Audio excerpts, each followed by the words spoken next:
An IT-made investigation sparking action among elected leaders. Indiana's U.S. Senators Todd Young and Joe Donnelly say they're troubled by the recent findings of an IT-made investigation that exposed missing medical equipment at the Indianapolis VA. IT-mate's Bennett Haberly explains what the two senators are doing about it. Well, Brooke and Dave, they first say that they are alarmed by some of the findings of our investigation. Tonight, those senators have drafted a letter to the VA secretary demanding answers about how more than $1 million worth of medical equipment could have been misplaced, lost, or stolen. They also want to know about a recent Inspector General's report looking into the matter raised in our investigation. Each year, records show the Indianapolis VA has lost hundreds of thousands of dollars worth of medical equipment. All told, more than $1 million worth in the last 3 years. Some of the items included things like a $28,000 surgical drill or $22,000 worth of patient lifts.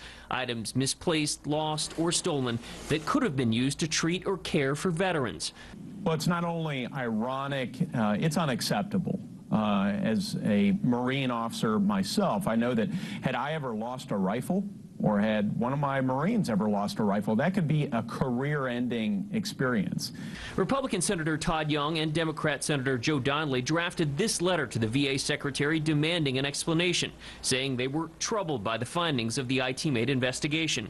They also had questions about a $500 million contract that the VA inked in 2013 as part of an effort to place tracking devices on the medical equipment. Our report exposed how only a third of VA medical centers nationwide are fully using this technology.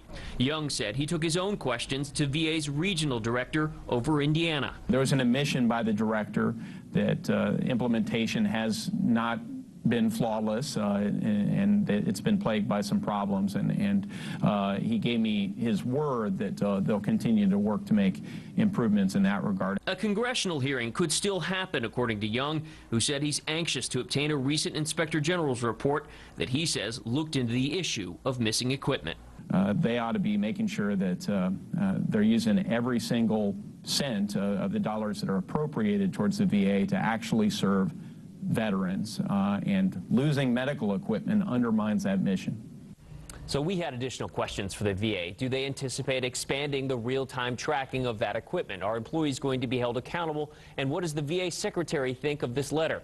A VA spokeswoman sent us an email today saying that the secretary had not yet received that letter, but she would get back to us. Bennett Haberly, 24 Hour News 8.